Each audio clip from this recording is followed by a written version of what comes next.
Thanks for sitting in on my miniature painting demonstration. Today I'll be showing you how to paint in miniature. I'm actually using wargaming miniatures, but you can apply this to any type of miniature painting such as ceramics or pottery, things of that nature. I will be using acrylics, which is the best form to use in miniature. We'll go into the painting a little bit more detail. I'll be talking a little bit about color theory, blending, something called dry brushing, if you may not have been exposed to that yet. I do have the presentation you'll be following along with, and hopefully this won't take too long so we can get back to Thanksgiving. So, first of all, when we are preparing a miniature, in the wargaming miniatures, they come in metal or plastic. When you get it out of the package, you want to make sure you clean the metal or the plastic, because anytime they cast something, there's going to be some kind of sealing mold on it. So when they pop it out of the mold, they don't clean it off. And this actually would apply to resins, ceramics. Sometimes when they cast it, you want to actually wash them before you paint them.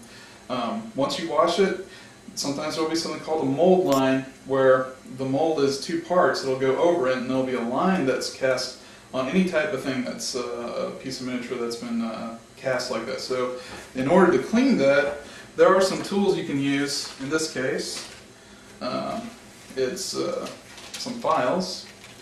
You can purchase these at most hobby shops. They come in a variety of shapes and sizes, as you can see.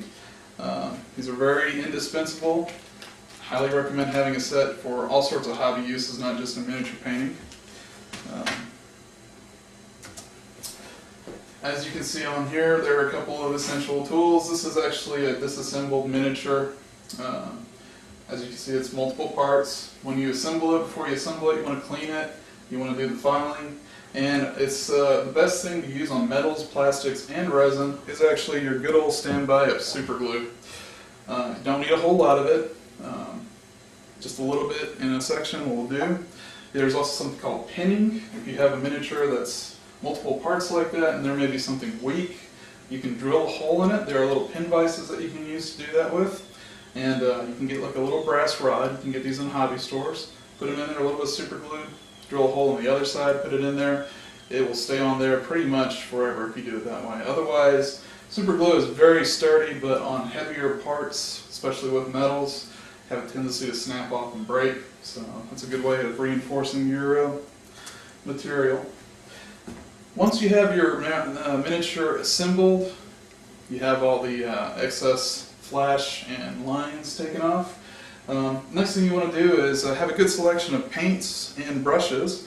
You can pick these up at a variety of hobby stores or even Walmart. There are a different variety of paints you can get. I work in acrylics, and I'll show you why later on why we do this. Acrylics are really good because they're quick to dry, and when you're working in miniature, you want quick drying things. There are a variety here. This is some of the higher quality paints. This one's called the P3 paints. They're put out by a hobby company based out of Seattle. Very high quality product. This is a Vallejo paint. Vallejo is actually a famous painter. He does a lot of fantasy artwork. He actually has his own paint line, which is actually considered the best paints on the market. And the last one, it's a little more affordable, a little easier to get. It's the Games Workshop Citadel paint lines. All three of those are high quality. If you're going to work in miniature, I highly recommend those paints. As you can also see, there's a variety of paint brushes. Cheaper ones, while they're cheap, they also tend to not last very long. The best quality paint brushes are actually sable paint brushes. They run you about $5 or $6 a brush, but if you treat them well, just like any paintbrush, they'll work very well for you. Moving on to color theory, before you come up with a paint scheme, you do want to understand the colors you have. If you don't have all the colors, for example, the Citadel color line has over 150 paints in it, you don't necessarily need all 150 paints. The great thing about acrylics, since they're water-based, you can actually mix them and come up with different types of colors. This is a color wheel chart. If you're familiar with any type of oil painting or anything along those lines, you know that you can mix different types of colors to achieve different colors. And if you know color theory, you can actually mix a variety of colors such as blue and a little bit of green will come up with blue, green, and so forth and so on. One thing you do want to avoid is on the color chart, blue and orange will produce black opposing things. This was actually developed by Newton when he was doing color theory during the 15th century. So a little fast fact there.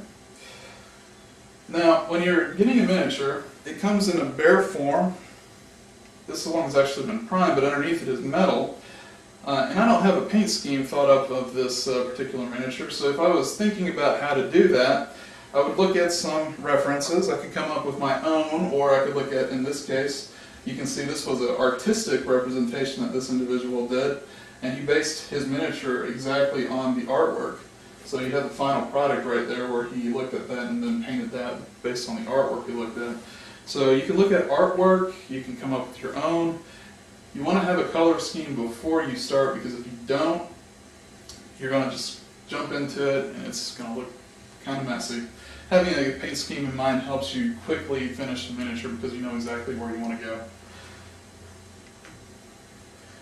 Once you're ready to actually jump into the painting, you have a color scheme, you cleaned the miniature, you washed it, you want to get to the very basic thing, which is priming your miniature. I've got a couple of cheap primers here, and primers do not have